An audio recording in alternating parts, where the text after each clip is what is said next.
আসসালামু আলাইকুম। আজকে আমি ষষ্ঠ শ্রেণীর গণিত থেকে কিছু অঙ্ক দেখাবো।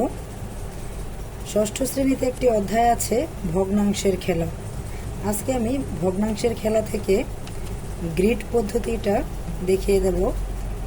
ভগ্নাংশের খেলা অধ্যায়ে 61 পৃষ্ঠার পরে 62 পৃষ্ঠায় যে অঙ্কটা আছে, মিশ্র ভগ্নাংশগুলোকে গ্রিড এঁকে অপ্রকৃত ভগ্নাংশে প্রকাশ করো।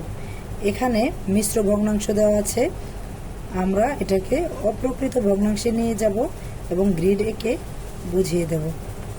প্রথমে 3-এর ক নম্বরে আছে 2 সমস্ত 7/3।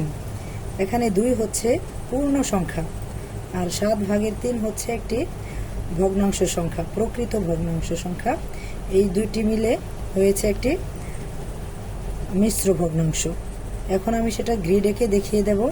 প্রথম আমি সমস্তটা ভাঙাবো।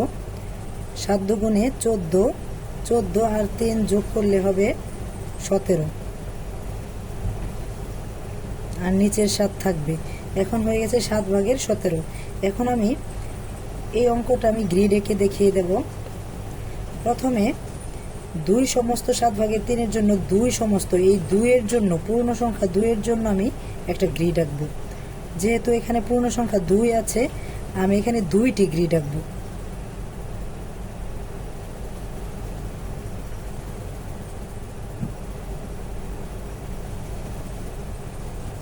দুইটি গ্রিড এঁকেছি। এখন প্রত্যেকটা গ্রিডের মধ্যে আমি 7টা ঘর দেব। যেহেতু এখানে 7/3 আছে, 7/3 আছে, নিচের যে হরটা আছে সেই হর অনুযায়ী আমি এখানে 7টা ঘর আঁকবো।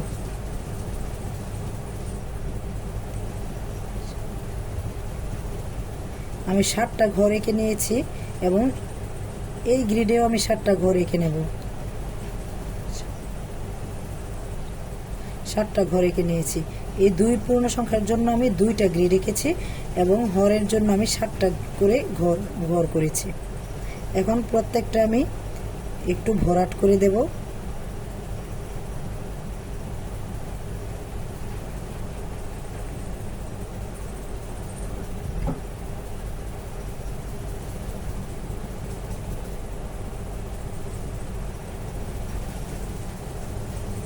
এই 2টি গ্রিড আমি শুধু পূর্ণ সংখ্যা 2-এর জন্য এঁকেছি, এর জন্য আমি এখানে 2 লিখব, তারপরে একটা যোগ চিহ্ন দিয়ে এখন আমি গ্রিড আঁকবো 7/3-এর গ্রিড আঁকবো।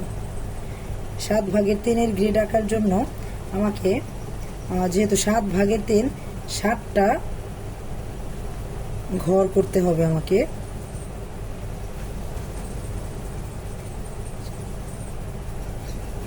সাতটা ঘর এঁকেছি এবং 7/3-এর জন্য, এই 3-এর জন্য আমি 3টা ঘরকে শুধু ভরাট করব। 3টা ঘরকে ভরাট করেছি, 7টার মধ্যে আমি 3টা ঘরকে ভরাট করেছি, এর জন্য এটা হয়ে গেছে 7/3। এখন সমান দিলাম। এখন এই অপ্রকৃত ভগ্নাংশকে, এই মিশ্র ভগ্নাংশকে আমি 7/17 অপ্রকৃত ভগ্নাংশে পরিণত করেছি। এখন 7/17-এর জন্য আমি একটা গ্রিড এঁকে নেব। 7/17-এর জন্য কিভাবে গ্রিড আঁকতে হয় এখন আমি দেখিয়ে দেব। আমাদের কাজ হচ্ছে, যেহেতু এখানে নিচে 7, তাহলে প্রত্যেকটা ঘরে, প্রত্যেকটা গ্রিডে আমি 7টি করে ঘর আঁকবো। প্রত্যেকটা গ্রিডে আমাকে 7টি করে ঘর আঁকতে হবে। 7টি করে ঘর আঁকতে হবে আমাকে। এইভাবে আমি দেখব কয়টা গ্রিড আঁকলে আমাকে 17টা ঘর হয়।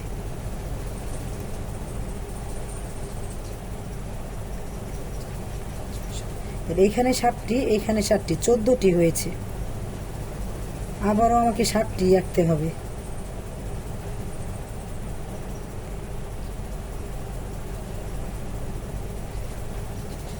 এখন আমি 7টি আঁকার কারণ হলো, এই 7টি থেকে এখন কয়টা ভরাট করলে 17টা হবে।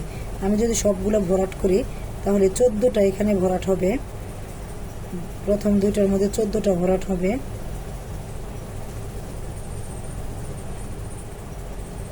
চোদ্দটা ভরাট করেছি। এখন এইখান থেকে আমি কয়টা ভরাট করলে মোট 17টা ভরাট হবে। 14 আর 3 হচ্ছে 17। এখন আমি 3টা ভরাট করব।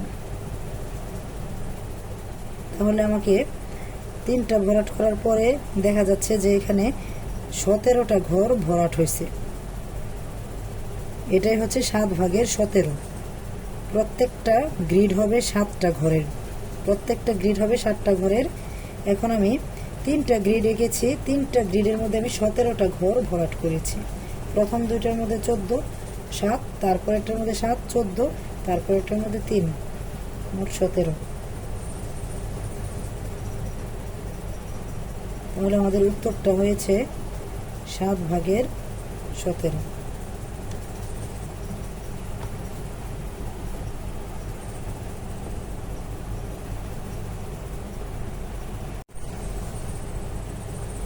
এখন আমি খ নাম্বার অঙ্কটি করব। খ নম্বরে 5 সমস্ত 8 ভাগের 5 রয়েছে। প্রথমে আমি মিশ্র ভগ্নাংশটিকে অপ্রকৃত ভগ্নাংশে নিয়ে যাব। নিচের 8 ঠিক থাকবে, 5 আর 8 গুণ করলে হবে 40 এবং 5 যোগ করব হবে 45। এখন আমি গ্রিড আঁকবো। প্রথমে আমি পূর্ণ সংখ্যা 5-এর জন্য গ্রিড আঁকবো। পূর্ণ সংখ্যা 5-এর জন্য গ্রিড আঁকতে গেলে আমাকে 5টি গ্রিড আঁকতে হবে।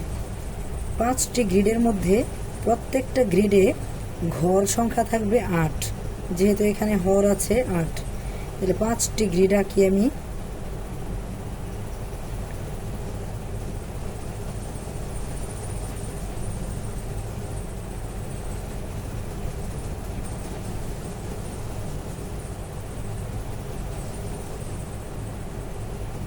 পাঁচটি গ্রিড আঁকা আমার হয়ে গেছে।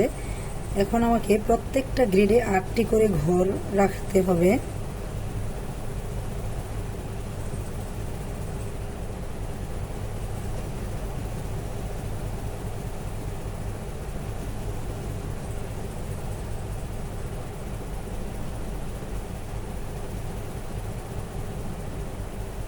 পাঁচটি গ্রিডে 8টি করে ঘর রেখেছি পূর্ণ সংখ্যা 5-এর জন্য।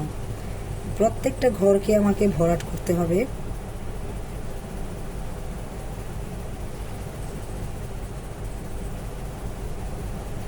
ভরাট করতে গেলে একটু সময় লাগে, আমরা খুব দ্রুতই চেষ্টা করব ভরাট করার জন্য। এবং গ্রিডগুলো যদি আমরা পেন্সিল দিয়ে আঁকি তাহলে আমাদের আর একটু ভালো হবে, দেখতেও সুন্দর লাগবে।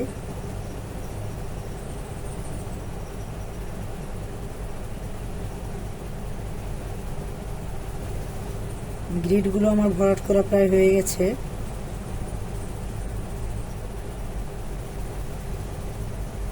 এটা পূর্ণ সংখ্যা 5-এর জন্য আঁকা গ্রিড, এজন্য আমি এখানে 5 লিখব, প্লাস চিহ্ন দিয়ে দিব। এখন যে ভগ্নাংশ সংখ্যাটা আছে 8 ভাগের 5, এটার জন্য আমি গ্রিড এঁকে নেব। যেহেতু এটা ভগ্নাংশ সংখ্যা তাহলে আমাকে একটা গ্রিড আঁকতে হবে এটার জন্য। এবং 8 ভাগের 5, এজন্য 8টা ঘর থাকতে হবে এটার মধ্যে। 8টা ঘরের মধ্যে 5টি ঘরকে ভরাট করতে হবে।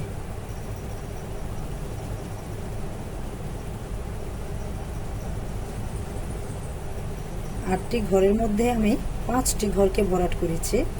এটা হচ্ছে 8 ভাগের 5। এখন সমান দিয়ে যে উত্তরটা হয়েছে 8 ভাগের 45, এই 8 ভাগের 45-এর জন্য আমরা গ্রিড আঁকবো। 8 ভাগের 45-এর জন্য প্রত্যেকটা গ্রিডে 8টা করে ঘর থাকবে এবং আমরা 45টা ঘর ওইরকমভাবে বানাবো। এই যে একটা গ্রিড, এটার মধ্যে 8টা ঘর থাকবে। এরকমভাবে আমাদের 8টা করে অনেকগুলো গ্রিড বানাবো আমরা। যতক্ষণ পর্যন্ত 45টা ঘর না হবে ততক্ষণ পর্যন্ত আমাদের এটা বানাইতে হবে।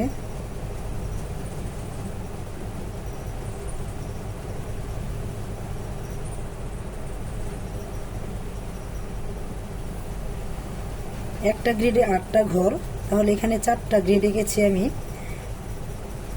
4 আর 32, তাহলে 32টা ঘর হয়েছে। আবারও 8টি ঘর আঁকবো আমি। 40টা ঘর হয়েছে। এখন আমাকে আরেকটা গ্রিড রাখলেই হবে। এখানেও আটটা ঘর আছে। এখন আমাদের 45টা ঘরকে কালার করতে হবে। এখানে আমি কালার করব 8টা ঘর, আবার এখানে আমি 8টা ঘর কালার করব, 16টা হবে আমার।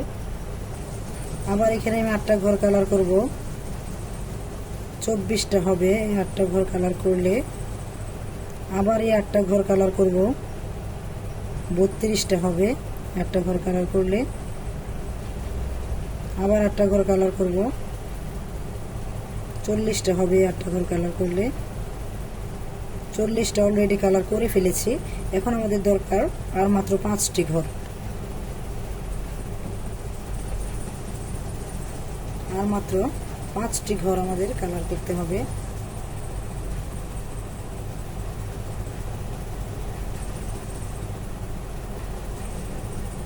পাঁচটি ঘর কালার করেছি। এখন দেখা যাচ্ছে যে আমাদের 45টি ঘরই কালার করা হয়ে গেছে। এজন্য আমি এখানে লিখে নেব 8/45। উত্তর হয়েছে আমাদের 8/45।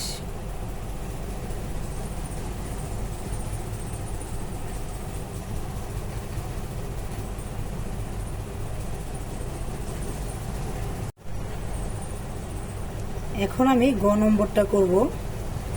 গ নম্বরে আছে 3/5/2। প্রথমে আমি মিশ্র ভগ্নাংশটিকে অপ্রকৃত ভগ্নাংশে নিয়ে যাব। 3 × 5 = 15 আর 2 যোগ করলে হবে 17। প্রথমত আমি পূর্ণ সংখ্যা 3-এর জন্য একটি গ্রিড আঁকব। যেহেতু এটা 3 পূর্ণ সংখ্যা, এর জন্য আমি 3টি গ্রিড আঁকব। প্রত্যেকটা গ্রিডে 5টি ঘর থাকবে।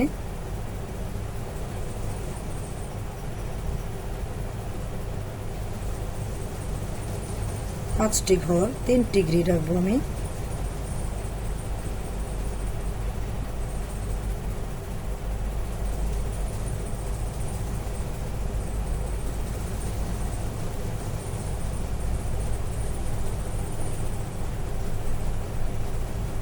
তিনটি গ্রিড আঁকা আমার হয়ে গেছে এবং প্রত্যেকটি গ্রিডে 5টি ঘর আছে।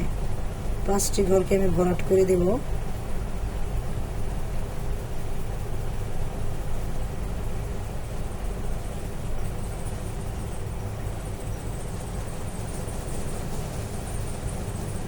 সবগুলো ঘর ভরাট করা হয়ে গেছে। এখানে আমি 3 লিখে দেব। এখন প্লাস চিহ্ন দিয়ে 5/2-এর জন্য আমি একটা গ্রিড আঁকবো এবং 5টা ঘর থাকবে সেই গ্রিডের। 5টা ঘরের মধ্যে আমি 2টা ঘরকে শুধু ভরাট করব। হয়ে গেছে আমার 5/2।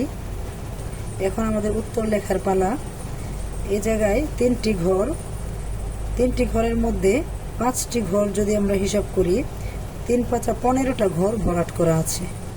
আর এই জায়গায় 2টা ঘর ভরাট করা আছে, মানে মোট 17টা ঘর ভরাট করা আছে। এই যে আমাদের উত্তরও এখানে 17টা ঘর ভরাট করা।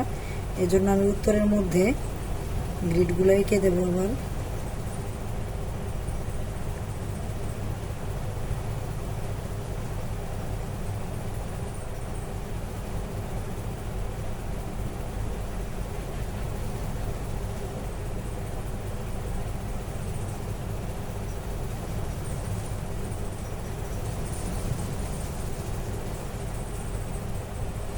এখন ভরাট করার পালা।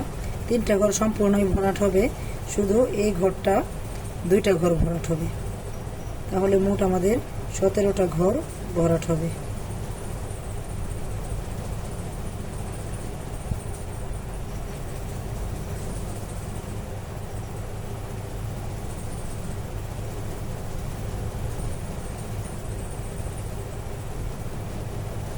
পাঁচ ভাগের 17। উত্তর হবে 5/17।